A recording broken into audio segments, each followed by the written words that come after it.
Misterios en la otra dimensión. Un programa que va más allá de la realidad. Con José Antonio Aguilera.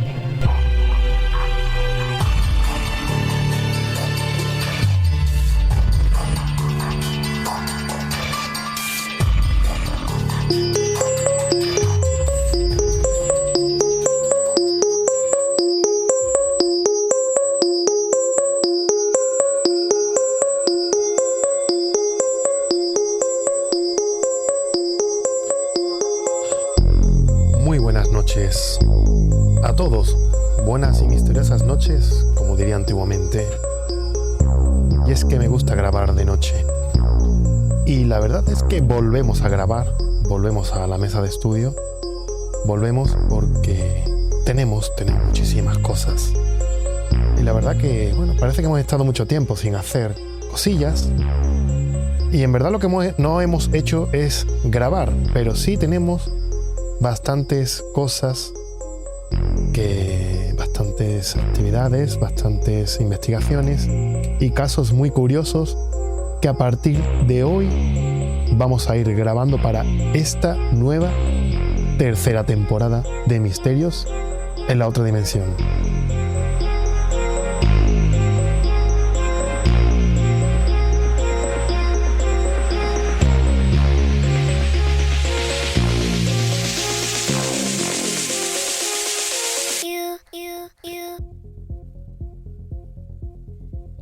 Y terminamos la segunda temporada, con una entrevista a Michael Martínez y David Mendoza, en la que nos revelaron una investigación que tenían entre manos, algo que habían descubierto y que podía acabar en un libro.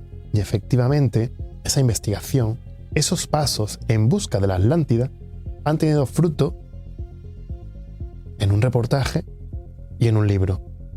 Ellos han presentado este libro varias veces, en varios sitios, y hemos estado de gira con ellos en las primeras presentaciones.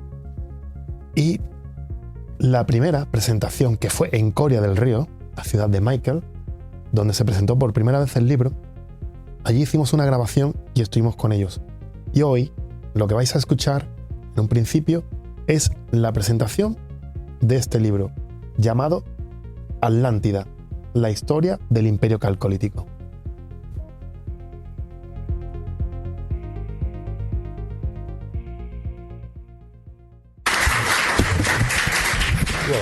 Bueno, pues muchas gracias a todos por estar aquí. En primer lugar también gracias al Ayuntamiento, al excelentísimo Ayuntamiento de Coria del Río, encabezado por el señor Modesto González, Vitoriano, se habéis portado de maravilla con nosotros, nos habéis hecho las cosas muy fáciles, ¿no? Y sobre todo, lo digo, gracias a vosotros por estar aquí, ¿no? Esta tarde de calor, ¿no? Que es muy extraño el calor que tenemos, como siempre tenemos un calor. El verano se nos junta con los polvorones. En primer lugar, David también, si quiere, puede decir.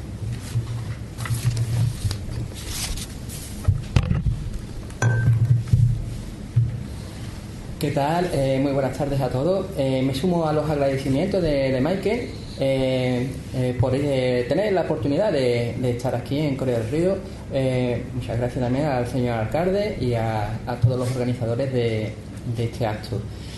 Vamos a intentar llevaros a la antigüedad mediante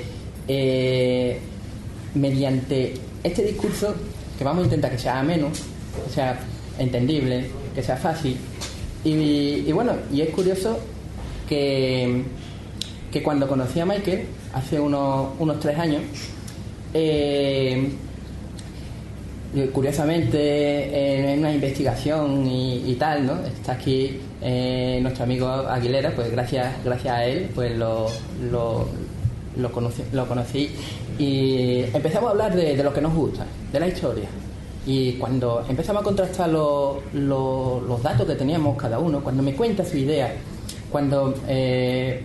claro, tenemos que tener en cuenta, voy a hacer un pequeño paréntesis, de que la Atlántida no le gusta o esa palabra al ámbito universitario.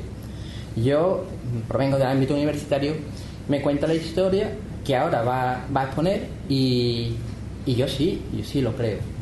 Y empezamos a investigar, empezamos a hacer esa búsqueda y estos son los resultados que han dado su fruto. Ahora Michael, él va a intentar, o sea, va a exponer, resumidamente, porque no vamos a desvelar el libro, va a exponer los puntos clave y fundamentales para que podamos entender una historia que lo primero que tenemos que saber es que partimos de un mito para convertirlo en historia, y Platón en su día dijo que le pongo nombres griegos a un pueblo bárbaro para referirse a un pueblo bárbaro. No quiere decir que se llame Atlántida, ellos a sí mismos. Igual que, por ejemplo, cuando se enfrentaron a los griegos no se llamaban prehelénicos, ellos a sí mismos, son nombres que los ponemos nosotros. Lo que deja en evidencia es esa existencia de un lugar, un conjunto macroterritorial, un poderío que era destacable en la antigüedad, que durante miles de años fue destacable hasta el punto de que se recogió por escrito. Y bueno, ahora Michael nos va a deleitar con esos hitos importantes.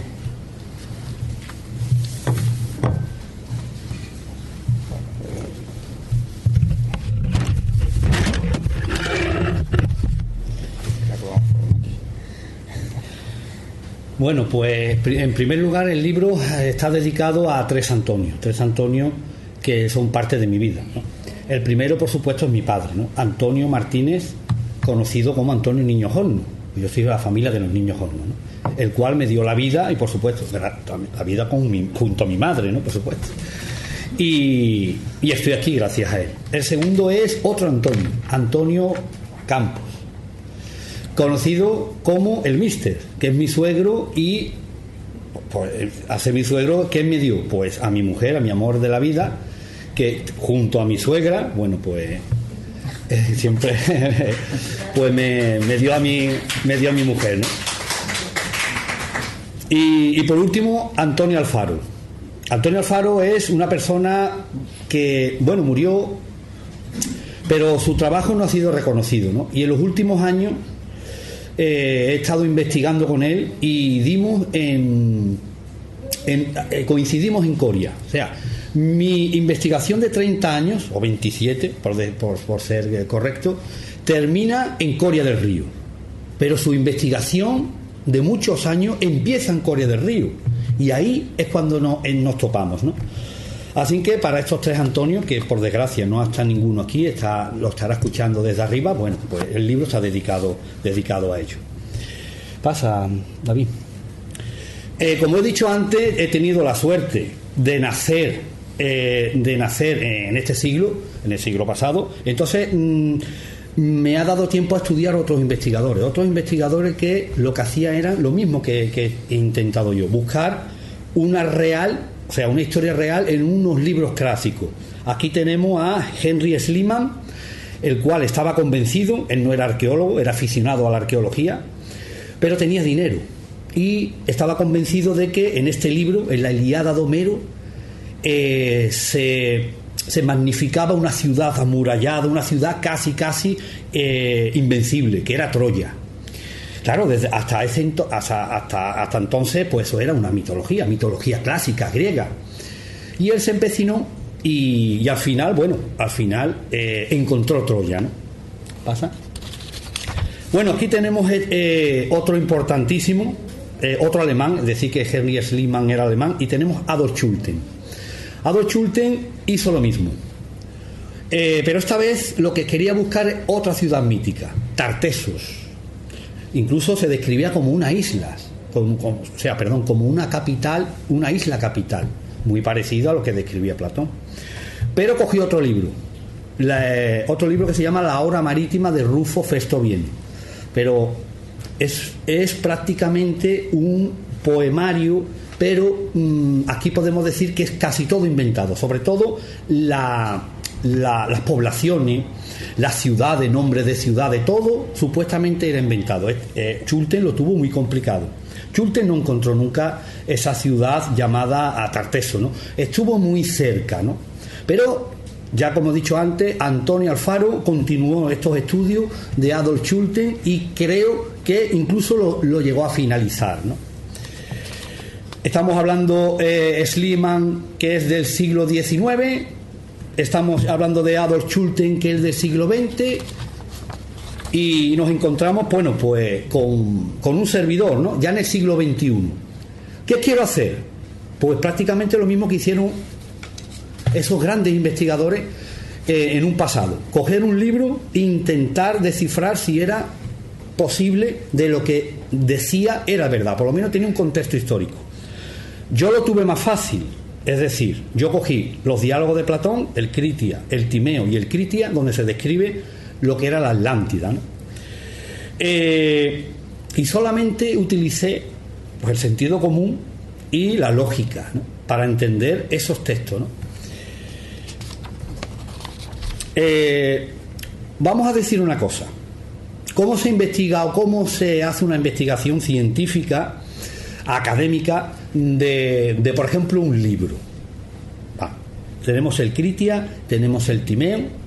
¿Qué es lo que hacemos? Bueno, pues para estudiar a Platón, que era un filósofo, sobre el año 360 a.C. es cuando se cree que se escribió estos textos, que se habla de la Atlántida. Entonces tenemos aquí la forma de estudiarlo. Es una forma de estudiarlo, vamos a decir que multidisciplinar. Eso no es decir que yo soy arqueólogo y voy a buscar. No, eso es imposible.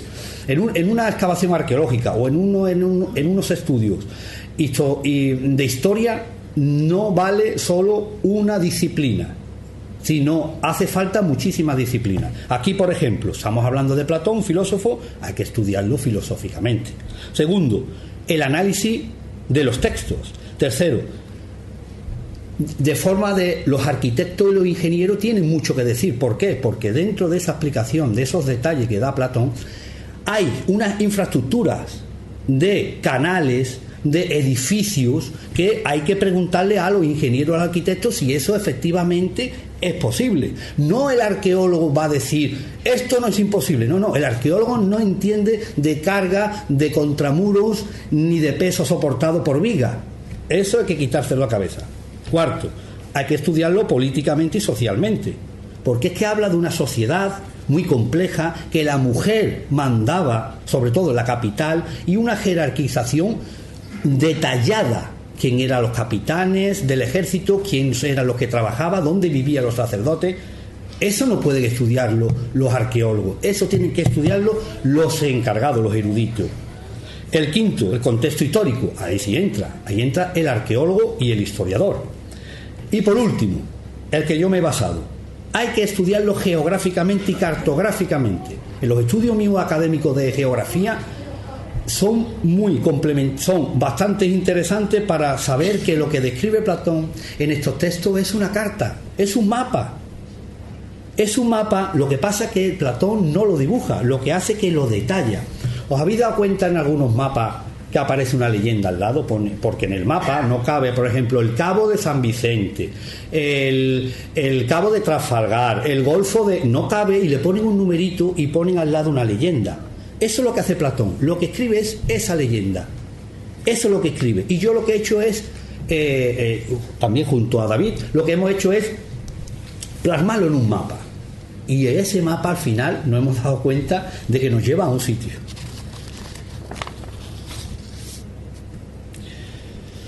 Como he dicho antes, para analizar los textos hemos utilizado el método hipotético deductivo. Este método es muy fácil. Este método es quitar lo que son las leyendas, lo que son los mitos, y ponerlo y actualizarlo a nuestra cultura. Lo mismo que hizo, por ejemplo, Solón, que es donde nace la historia de la Atlántida, que es un político, un gobernador, dicen, un legislador griego, que estaba en lo que es, a la mitad del siglo VI estaba en Egipto, en la ciudad de Sais, y unos sacerdotes le cuentan, porque parece ser, los diálogos de Platón lo escribe, que están discutiendo, y sale un sacerdote como diciendo: ¿dónde vais, griegos? Como diciendo, si ustedes no tenéis historia, la historia la tenemos nosotros escrita. Y es verdad. Nos basamos mucho en los textos, en los jeroglíficos que hay en Egipto, porque es la única cultura, junto con Sumeria, que han dejado su tradición o muchos textos escritos. Y entonces esos dos sacerdotes le cuentan a Solón la historia de la arrogancia de este imperio, un imperio que quiso, que lo tenía todo, que Poseidón, que era su dios, creó aquel paraíso y le dio riquezas, le dio el oricalco, que es una especie de metal, supuestamente, y le dio oro, plata, e incluso 2 cosechas al año. O sea, le dio todo. Pero, ¿qué pasó? Querían invadir todo lo que era, todo lo conocido dentro del Mediterráneo, y por eso supuestamente cae la Atlántida, ¿no? Analizando esos textos nos damos cuenta de que hay mucha incongruencia. ¿Incongruencia qué es lo que significa? Bueno, incongruencia es que hay fallos garrafales y cosas que no tienen, que se contradicen totalmente. Por ejemplo, yo siempre pongo el mismo ejemplo.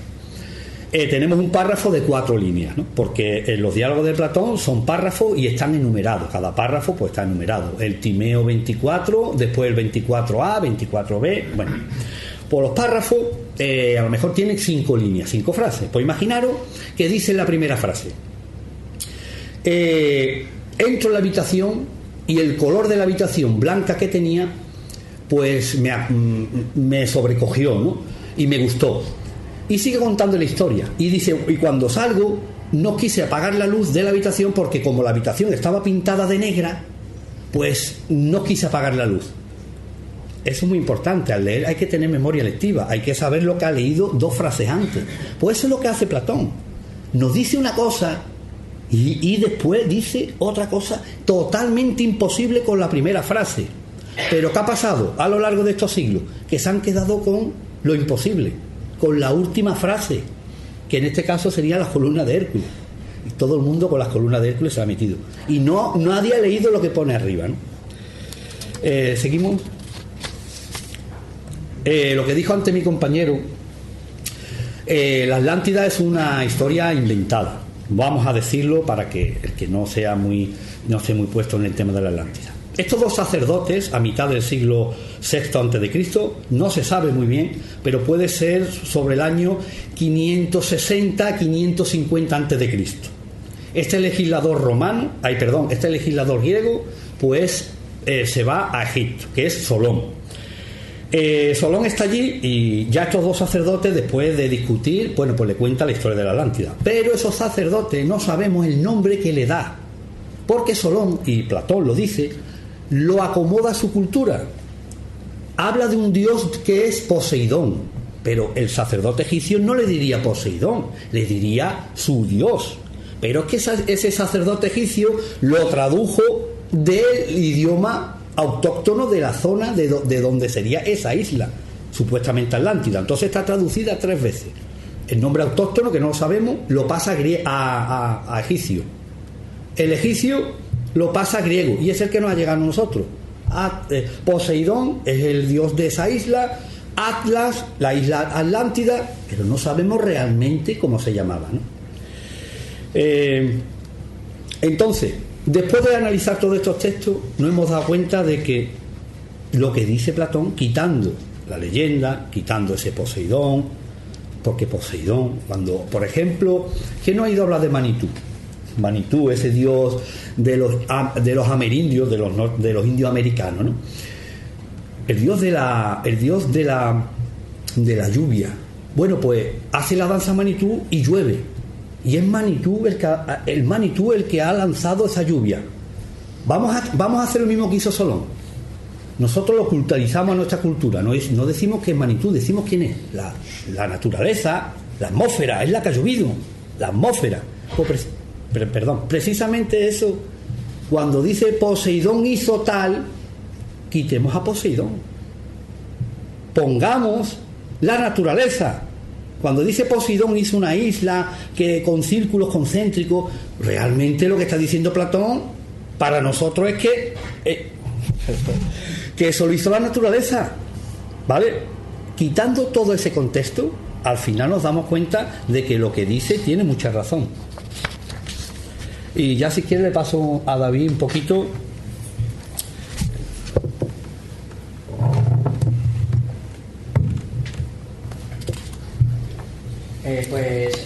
Como bien dice, lo que sería la vocación de la naturaleza, lo que sería la humanización de esa naturaleza, es lo que origina a los dioses en todas las culturas, la fuerza de la naturaleza, etcétera. Entonces, lo que vemos aquí es que estamos descartando, por un lado, el mito, descartando esos nombres Atlante o esas dimensiones de las que después a lo mejor matizaremos un poco, y para referirnos a que realmente se refería a un lugar concreto, y entendiendo como tal una cultura importante. Entonces la investigación que tomamos fue, una vez que averiguamos ese lugar, fue comprobar esos restos de forma histórica, arqueológica, historiográfica, etcétera, para ver si es verdad o si era factible que se podía dar ese pueblo tan importante al que aludía la fuente. Nos encontramos con que sí se podía dar, teniendo en cuenta una serie de yacimientos en esta zona, pero había un fallo en la cronología. Entonces nosotros revisamos la cronología. La cronología nos lleva a hablar de un imperio, como tal, por definición, imperio calcolítico. Lo que adiciona ese imperio, una serie de núcleos de cierta entidad, una serie de núcleos de bastante importantes. Y bueno, no solo para entenderlo, también tenemos que hablar de ciudad entendida como tal, pero estamos hablando de la prehistoria, estamos hablando del 3500 antes de Cristo, de la época calcolítica.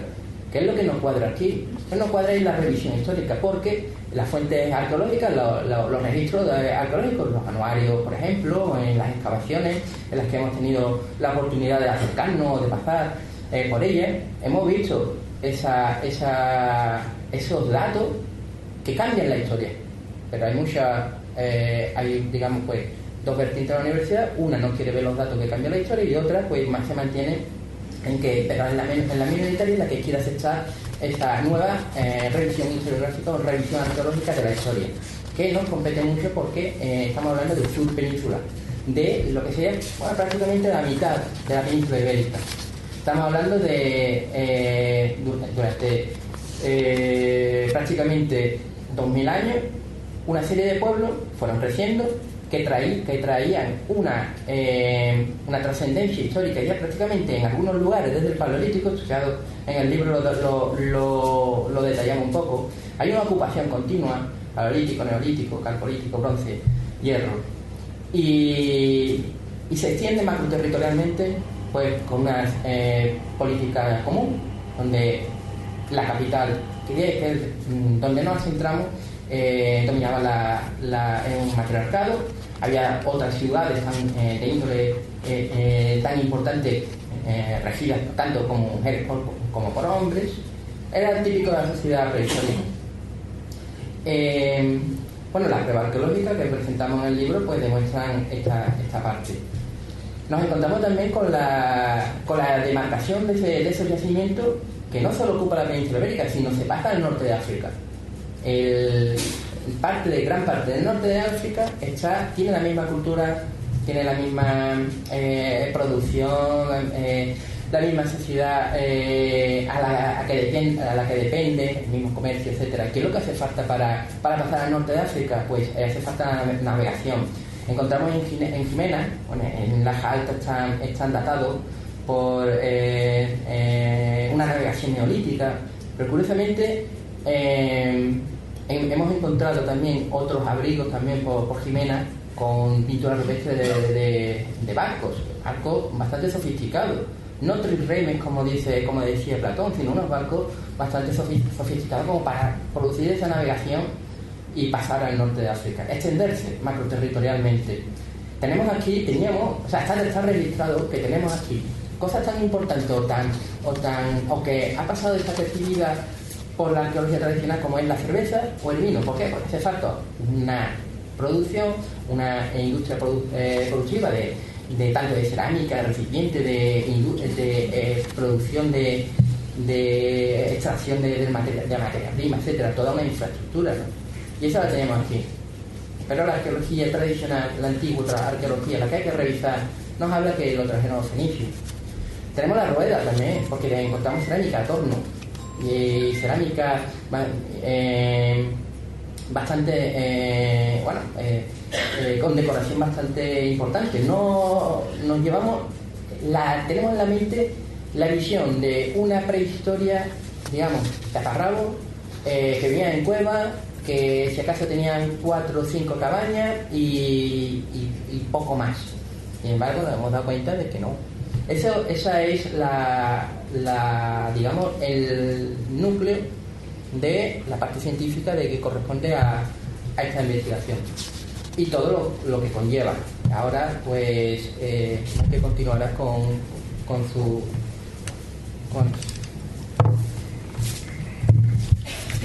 Bueno, pues vamos un poquillo más rapidito y bueno, imaginaros ¿dónde está Troya? Actualmente Troya se describe en la Ilíada como que llegan los barcos griegos en la guerra de Troya. Está París, Helena que es griega se va con París y se queda en Troya. Los griegos, o la unión de los griegos, quiere ir a Troya y desembarcan en la playa y a pie de la ciudad de Troya. Mirad ahora mismo en el Google Maps, lo que tenemos ahí, está a casi 6 kilómetros de la costa. Schliemann tuvo, y yo gracias a Schliemann pues he podido localizar esta supuesta Atlántida, porque él se dio cuenta de que en la antigüedad las costas no eran como ahora, lo contrario que Schulten, con la hora marítima, decía que esa isla, que esa Tarteso, estaba en la desembocadura del río Tarteso. Para Schulten era el río Guadalquivir. ¿Y dónde excavó? Pues en la actual desembocadura del río Guadalquivir, frente a Doñana, en el Cerro del Trigo. Sí, en Faluca Barrameda, Doñana, en el Cerro del Trigo. No encontró nada.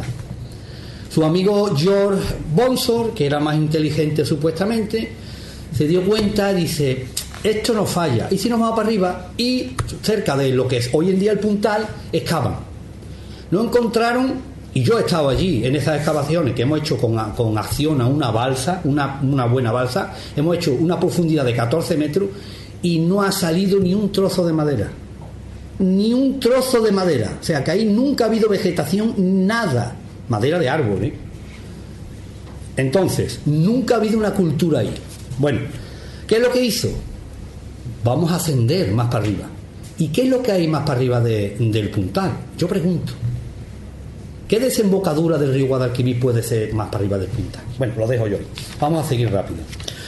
Os voy a pedir un favor: que la mente la pongáis en blanco. O sea, no sabéis nada de la Atlántida, no sabéis nada de Platón, nunca había oído hablar nada de ninguna teoría, o sea, ni Golfo de Cádiz, nada. Vamos a empezar lo que yo he hecho. He hecho un texto muy cortito que es donde dice exactamente la ubicación de la Atlántida. Veréis cómo al final desde los romanos estamos engañados. Yo lo que digo es eso: olvidaros ahora mismo. Yo me he encontrado un texto en el cajón de mi casa y digo: mira, me he encontrado un texto, vamos a descifrar a ver lo que pone. Mira lo que dice Platón. Partiendo, por supuesto he cogido el texto donde dice dónde está esa supuesta isla, la Atlántida.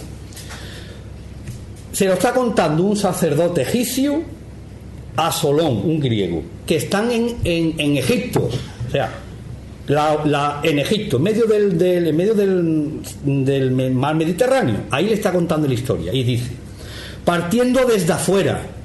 Bueno, partiendo desde afuera, ¿qué? Desde el espacio, ¿no? Pues no, como geógrafo puedo decir, pues no entiendo. Partiendo de afuera será fuera de Egipto, que vienen de afuera de Egipto. Desde el Pliégalo Atlántico. Ese es el nombre griego que le daban al océano Atlántico. La palabra océano no existía en aquel entonces. Está fácil, partiendo de afuera, ya me están diciendo que fuera del Mediterráneo. Desde el Pliégalo Atlántico, lo que significa que esos atlantes venían del océano Atlántico.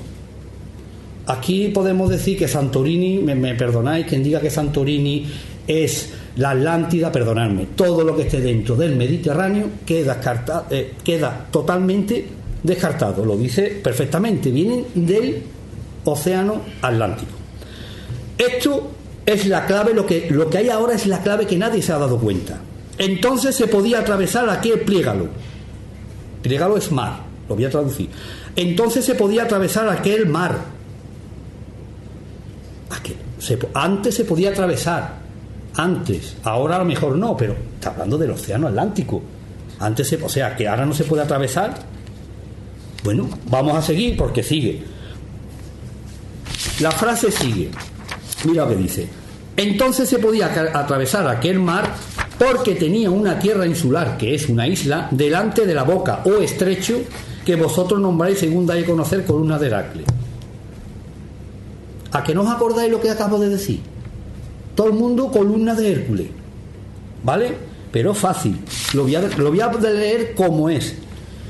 Partiendo desde fuera, esos atlantes cuando entra el Mediterráneo parten de afuera, desde el Océano Atlántico, porque entonces se podía atravesar aquel océano, aquel mar Atlántico, porque tenía una isla delante del estrecho que vosotros llamáis columna de Hércules. Claro, un egipcio le llama a vosotros a Solón, a los griegos, y los griegos, la columna de Hércules dice el estrecho de Gibraltar, ¿vale? Pero aquí te está diciendo que antes se podía atravesar aquel estrecho de Gibraltar, hoy te está diciendo que no. Pero dice, no, Michael, es que tú desvarías, tú no, eso es que a lo mejor tú lo has interpretado mal. Mira lo que dice a continuación. Por ello ahora es intransitable, inescrutable la salida por aquel mar de fango de poca profundidad, que es un auténtico impedimento que la tierra insular, que es la isla de la Atlántida, produjo al asentarse a poca profundidad. Dice que antes se podía atravesar un estrecho del Océano Atlántico, pero que ahora no, porque está lleno de fango. Lo dice ahí, no dice que sea que haya mucho viento, que haya mucha marejada, que haya roca, que sea arrecife. No, dice fango. Esto ahora mismo descarta totalmente, porque está diciendo ahora, esto descarta totalmente que sea el estrecho de Gibraltar, lo está diciendo. Está diciendo que antes se podía atravesar, ¿no? Y ahora no. Pero es que Platón, como a lo mejor dirá, no, es que Michael dentro de 2500 años lo va a explicar aquí en el Ayuntamiento de Coria y la gente lo va a entender. Y es que lo dice después otra vez. Dice, hoy en día sumergida ya por temblores de tierra, no queda más que un fondo limoso infranqueable. Lo vuelvo a decir, que donde está esa isla de la Atlántida hoy en día no se puede navegar. Vemos el Golfo, vemos el estrecho de Gibraltar, hemos consultado, David, montones de libros. En la historia nunca ha estado el estrecho de Gibraltar impracticable. O sea, nunca. Si estamos hablando de hace 7 millones de años, me callo. Pero entonces no estamos siendo científicos. No hay ningún escrito que hemos encontrado, nada que pruebe que el estrecho de Gibraltar, ya no en la época de Solón, que se lo está diciendo en el siglo VI a.C., sino en la prehistoria, ni en el 3500, ni en el 10.000, el estrecho de Gibraltar nunca ha estado colmatado de fango. ¿Cómo lo podemos hacer? Claro, como hemos dicho antes, acudimos, y eso está en el libro, acudimos a oceanógrafos, acudimos a meteorólogos, acudimos a expertos, a geólogos. Mira lo que tenéis ahí.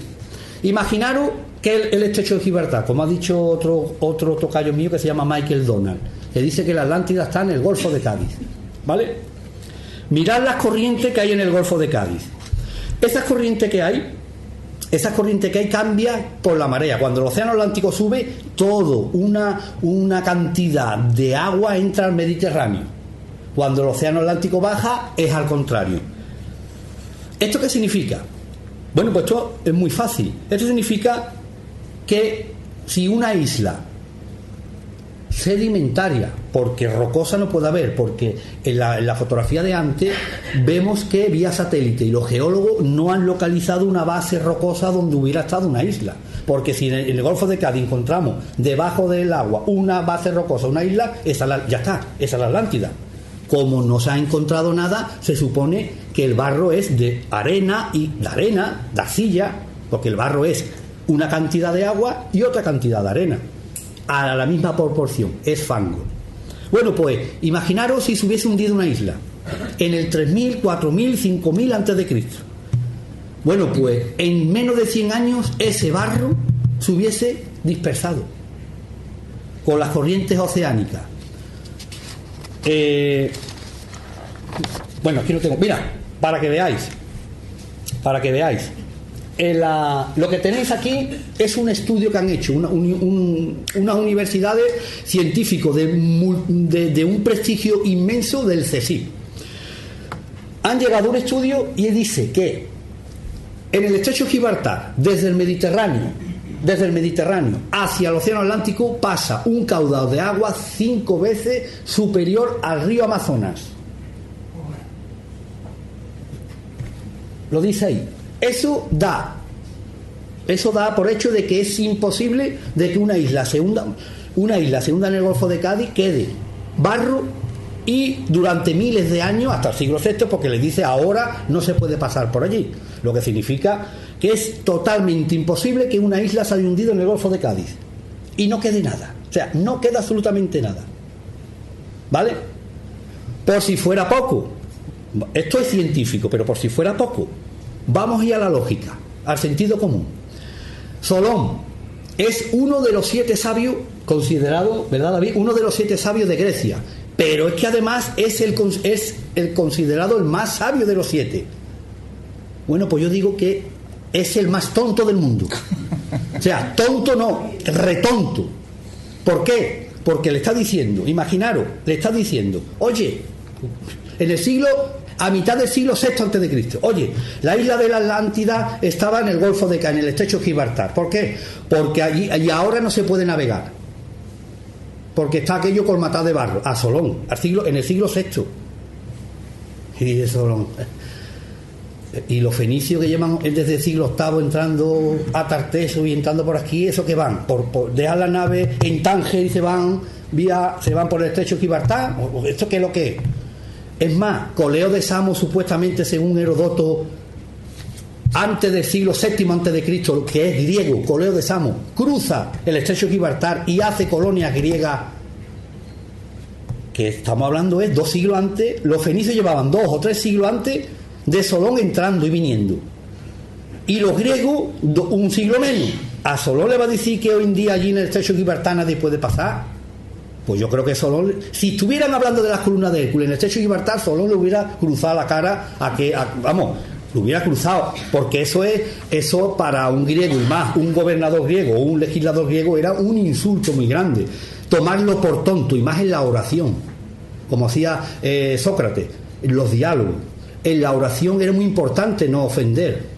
O sea, el que fuera más inteligente es el que orando, el que te decía una palabra y tú no te dabas cuenta, te decía tonto y tú no te dabas cuenta. Ese era el más inteligente. Bueno, vamos a hacerlo científicamente, eso lo digo yo, vamos a hacerlo científicamente. Mirar ahí, eso se encuentra en la parte de Daimiel, en Ciudad Real, ¿vale? En una tumba íbera de un gran jerarca, y es un escarabeo egipcio, pero tiene en la firma y el sello de un faraón, el faraón de la dinastía 26. Dirá, Michael, vaya rollo, ¿no? El faraón de la dinastía 26 reinó en el siglo VI antes de Cristo. Significa que reinó desde el 600 hasta el 500. O sea que en el 650 que estaba Solón, en el 550 que estaba Solón por allí, estaba ese faraón. Pero ese faraón tiene el sello. ¿Sabe dónde los faraones en la dinastía 26 tenían su sede? Porque en el imperio egipcio los faraones han ido cambiando de sede. Lo pasaba también a España. Primero eran los reyes católicos, en Córdoba, en Barcelona, en Valladolid. ¿Saben en qué ciudad estaban los emperadores? En Sais. Barcos egipcios cruzaban el estrecho y traían regalos a los íberos en el siglo VI. ¿Cómo es posible que un sacerdote en Sais, que están llegando barcos en el puerto a diario de aquí, cómo le va a decir al máximo exponente griego, oye, que la Atlántida está en el estrecho de Gibraltar, en el Golfo de Cádiz, pero no entra allí porque aquello no se puede navegar? Señores, Es imposible. En el Golfo de Cádiz no está ubicado esta Atlántida que dice el señor Platón, ¿no? Hemos visto que si dice que en el siglo VI antes de Cristo hay una isla dentro de un estrecho del océano Atlántico y hay barro, con lo que hemos explicado llegamos a la conclusión de que en ese estrecho no tenía que afectar ni las corrientes oceánicas, las corrientes marinas ni los vientos. ¿Conocéis algo parecido? Hoy en día se hace. Dale, hoy en día se hace, mira. Eso es un puerto. Puerto, que la palabra puerto significa puerta, entrada. ¿Veis los atolones? Esos atolones para que dentro el barco no tenga la inclemencia de las mareas ni la inclemencia de las mareas oceánicas. Dale para atrás, David. Dale más para atrás. Entonces, mirad aquí. Solamente como geógrafo puedo decir que esa isla Atlántida tuvo que estar en 3 sitios de ese. En un golfo hemos descartado, porque estamos hablando, tenemos que buscar un golfo oceánico del océano Atlántico, porque dice que viene del océano Atlántico. Un Golfo de Cádiz, lo hemos descartado. Una bahía, ¿qué es una bahía? Una bahía es un entrante de tierra rellena de mar con una boca, pero la boca no es bastante estrecha, y en la bahía puede entrar las mareas. Solamente hay un relieve geográfico donde se hunda una isla y se quede colmatada de barro, y es en una ensenada. ¿Cómo es una ensenada? Lo mismo que una bahía, pero con la boca angosta, como dice Platón, una boca angosta, que todo el que pasaba e entraba en esa boca parecía como que estaba entrando en un puerto. Eso es otra cosa que descarta el océano, que descarta el estrecho de Gibraltar, porque Platón dice exactamente eso. Todo el que entra hacia esa boca, hacia adentro, parece un puerto.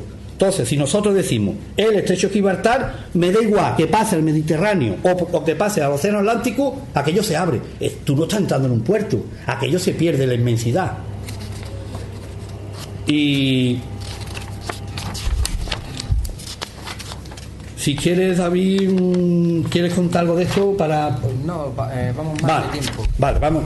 Esto es lo que interesa. Mira, empezamos las investigaciones de Antonio Alfaro. Las investigaciones de Antonio Alfaro. Yo concluyo que ese estrecho que habla Platón es el estrecho de Coria.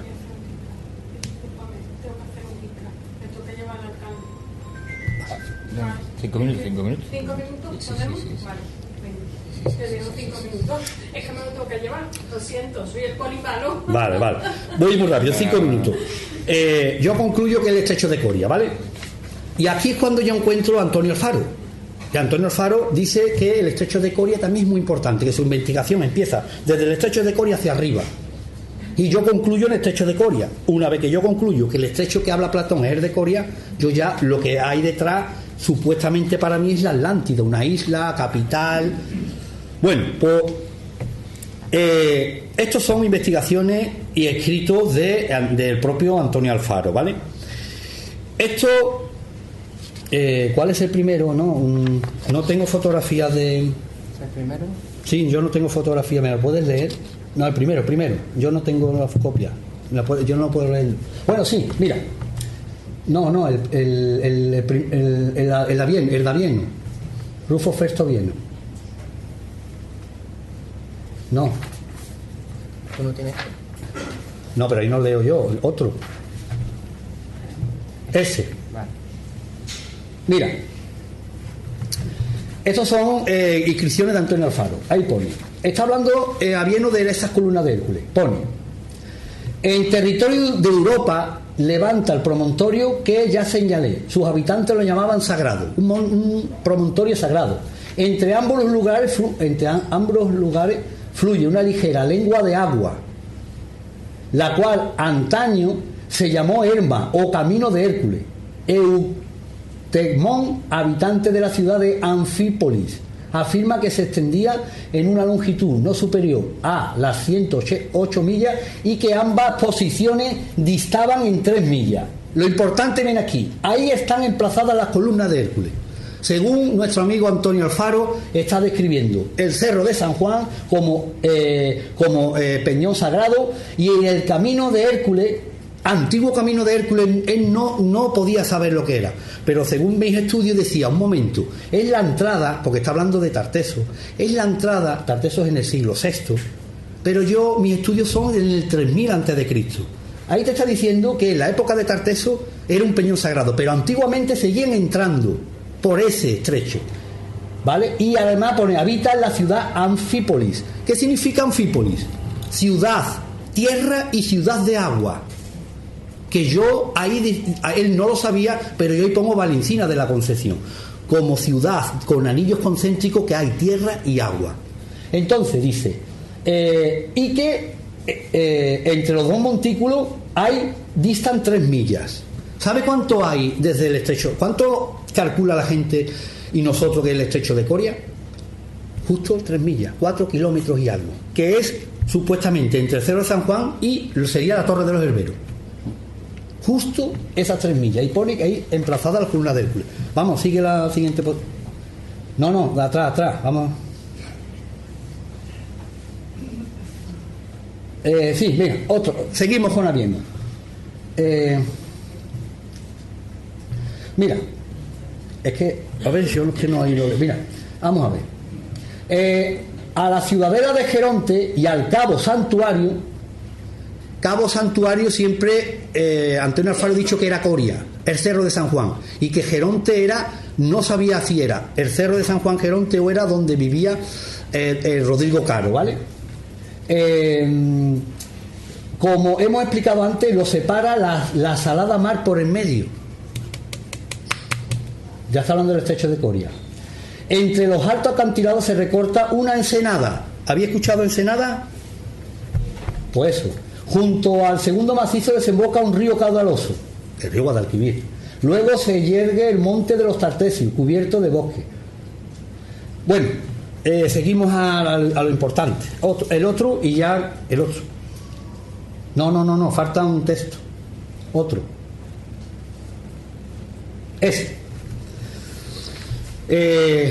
Otra cosa que decía Antonio Alfaro, Coria ha sido muy importante en la antigüedad, pero ¿cómo sabemos que se llamaba? Primero era Caura, tenemos conocimiento por las monedas.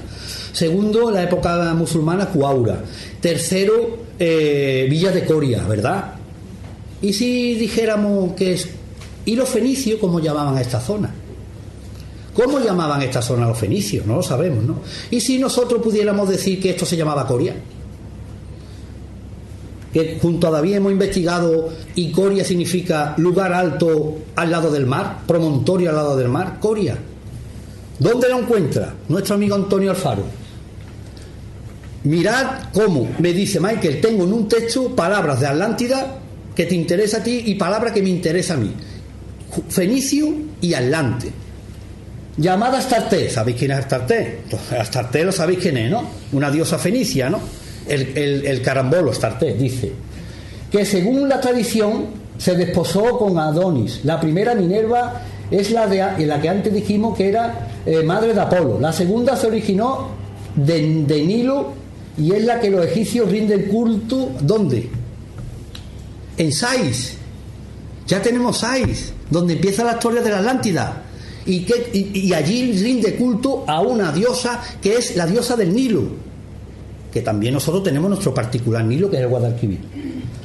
La tercera, según dijimos antes, se engendró de Júpiter. La cuarta nació de Júpiter y de Corife. No, Corife no es Coria, la hija de Océano, se llama Corife. Pero a continuación es la que los arcadios denominan. ¿Qué pone ahí? Coria. Aparece la palabra océano, Corife y Coria. Según Alfaro y yo, está denominando para nosotros el templo fenicio que está ahí, no es a Baal, es a esa diosa que es la encargada de velar de los marineros, porque es una hija del océano. Y Coria, en el montículo, con el cerro, y arriba yo estoy diciendo que esto está al principio porque Antonio pues murió y no pudimos terminarla, ¿no? Pues sí, ¿podía ser que este pueblo se llamaba Coria en la época fenicia o antes? Ahí está, ¿verdad? El alcalde, ahí está, aparece la palabra santuario, aparece la palabra montículo, aparece la palabra océano, aparece la palabra sais y aparece la palabra Coria. O sea, muy interesante. Bueno, pero esto es, ya te digo que esto está en pañales y yo voy a dejar ya a... Es que está haciendo el spoiler del libro, después nadie lo va a querer comprar, ¿eh? No, esto no aparece en el libro. Esto no aparece en el libro. Bueno, ya sí. Hay que decir algo. Sí, ¿Tienes que decir algo más? Vamos a terminar, ¿no? Ya. Quedan 5 Venga, minutos. por favor. Bueno, pues una vez que tenemos el estrecho de Coria, el estrecho que ha dado lugar a esta investigación, curiosamente esa ensenada la podemos ubicar aquí en Sevilla. Hay estudios universitarios, académicos, estudios que hemos consultado, donde ya geólogos y tal, donde determinan incluso una profundidad para toda la ensenada de 8 metros. Entonces partimos que ese estrecho de 4 kilómetros y unos 8 metros de profundidad ya es fácilmente colmatable. ¿Por qué? Bueno, pues por la catástrofe final, que si bien fue en un día y en una noche, no cayó el imperio en un día y una noche. Eso es que tenerlo en cuenta. Aquí vemos el río Guadalquivir que desembocaría por Brenes, aproximadamente, arriba. ¿Qué es lo que sucede en la isla de Sevilla de forma amorfa? Como ha dicho al principio, es la naturaleza lo que lo hace. Después nos encontramos, voy a ir un poco rápido, en Valenciana nos encontramos círculos concéntricos artificiales, con la mano del hombre. Nos encontramos otros círculos en Carmona, en Marroquíes Bajos, en otros lugares, ¿no? Otras ciudades que marcamos en el libro. Curiosamente, en Sevilla, digamos que ese tamaño, una islita chiquitita, 2 kilómetros por 3 si acaso, los puntos los tenemos determinados en el libro, hay algunos con cronología datado, cronología absoluta, hay otros cronología relativa, bueno, y lo concebimos como una dípoli, una ciudad doble en la antigüedad. Por un lado, Valencina, como la ciudad más grande de Europa, más de 700 hectáreas, dividida, todavía que no se entera de que Valencina tiene 200 hectáreas o 400 hectáreas, ¿no? Tiene 700 o más. Está dividida en 200 y pico de población, 200 y pico de zona industrial o manufacturación y otras 200 y pico de necrópolis, la necrópolis más grande de Occidente. En Occidente, el Occidente era considerado el lugar donde muere el sol era el lugar de los muertos, donde habitaba Osiris, ¿no? Bueno, no me voy a extender mucho. La catástrofe, según algunos geólogos que hemos consultado, hubo varias en la antigüedad, pues una de las catástrofes más graves fue un tsunami entre el 2400, el 2500 y el 2200. Curiosamente nos deja la fecha esa del 2200 del cambio del calcolítico al bronce en lo que entendemos como arqueología tradicional. Pero ese tsunami entró y arrasó todo, arrasó Huelva, arrasó Cádiz, todas las islitas de alrededor, y entró fácilmente. Hay varios proyectos de investigación. Me perdona. El corte que tiene el Cerro de San Juan en la calle del Palomar, nosotros creemos que fue a consecuencia de ese tsunami, porque ese corte no lo hemos visto en toda la cornisa del Aljarafe. Toda la cornisa del Aljarafe termina, menos en Gelbe, que porque la han cortado, todo termina en descendiendo. Es una leve, van descendiendo. El único corte que hay es el Cerro de San Juan, que está cortado como un cuchillo, una tarta. Nosotros creemos que el tsunami fue el que provocó ese corte. Perdona. Sí, pues el tsunami entra, arrasa toda la ensenada y bueno, hace efecto embudo. Cuando retroceden las aguas, pues es una doble catástrofe, ¿no? Es más, lo deja todo empantanado, digamos unas marismas, hasta el río se configura nuevamente, hasta el estrecho de Coria, en unos 1000 años. ¿Y por qué hablamos de la caída? Cae la capital, cae Sevilla, cae las ciudades más importantes, El imperio, como he dicho, que es de macroterritorial, desde mitad de la península ibérica, norte de África, pero que hace un imperio en la antigüedad, por lo peligroso que era la antigüedad, era peligroso hasta un gato doméstico era peligroso en la antigüedad. ¿Qué es lo que hace un imperio cuando le cortan la cabeza? Pues empieza a quebrar. Y más si tenemos a otro imperio también por definición que viene desde el continente europeo, desde tierra firme, que es el mundo griego, y ellos no se llamaban prehelénicos, ¿no? Esos pueblos desde donde nació la primitiva Atenas, que no es que existiese en ese momento, sino que Solón, Platón lo engrandeció, porque es su tierra, y engrandeció, fueron mi tierra, mis atenienses, ¿no? Los que vencieron a ese otro imperio, ¿no? Pues sin la cabeza de la serpiente, sin la producción o la distribución comercial que hemos encontrado restos en la costa siro-palestina, procedente de aquí, de Valenciana. Claro, tenemos la zona de 200 hectáreas de producción y ningún objeto aquí, eran todos exportados. Pues lo que hace es se hunde económicamente ese imperio y se esparce. La gente se va de aquí, la gente emigra, la gente encontramos epigrafía, ya la podéis consultar en el libro. Encontramos restos de alusiones a la Atlántida en Etiopía y también pues se esparcen se distribuyen, se van por el norte de Europa. Hay una pregunta que nos hacen si siempre citaste eso de la Atlántida. Eso lo dejamos para que lo podáis leer en el libro. Esta diapositiva muestra cómo sería Sevilla si hoy día subiese el nivel del mar. Los 8 metros que... Pero hay una diapositiva que quiero traer yo, que es otro detalle que dice Platón, que ese poderío de ese imperio era mayor que Libia y Asia juntos. Y como vemos aquí, esto es un mapa de Anaximandro, donde Libia era el continente africano, donde Asia era lo conocido en aquel momento hasta la India o el río Indo prácticamente, y Europa lo consideraba ahí partido, ¿no? Desde el Mar Negro para hacia arriba, ¿no? Pasando por los Urales, etcétera. Entonces ahí vemos que la ubicación de la isla estaba aquí, en Europa. Estas es las conclusiones que hemos llegado y la plasmamos en el libro. Entre otros detalles, en el libro vais a encontrar parte de ese estudio arqueológico y parte del estudio filosófico que hemos realizado. Esperamos que os guste y si tiene que decir algo más. Yo dar las gracias por habernos aguantado el tostón y nada.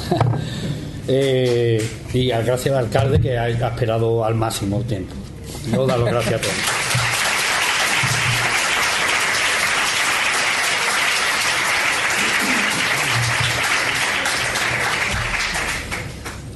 Bueno, yo por terminar, evidentemente esta exposición lo que deja es un montón de incógnitas en el aire, y sin duda pues abre muchas expectativas sobre lo que podáis seguir investigando y sobre lo que en este libro hayáis podido plasmar, ¿no?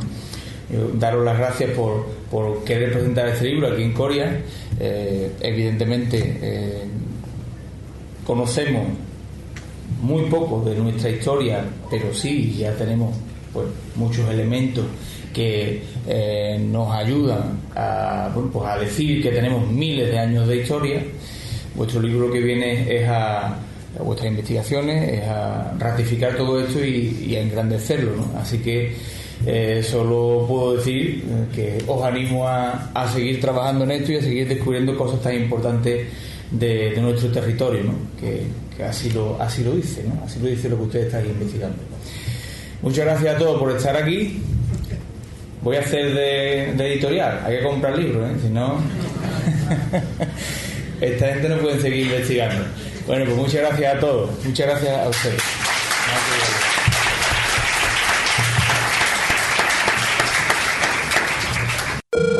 Conéctate con nosotros.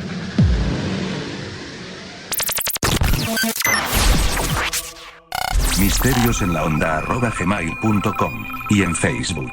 Misterios en la otra dimensión.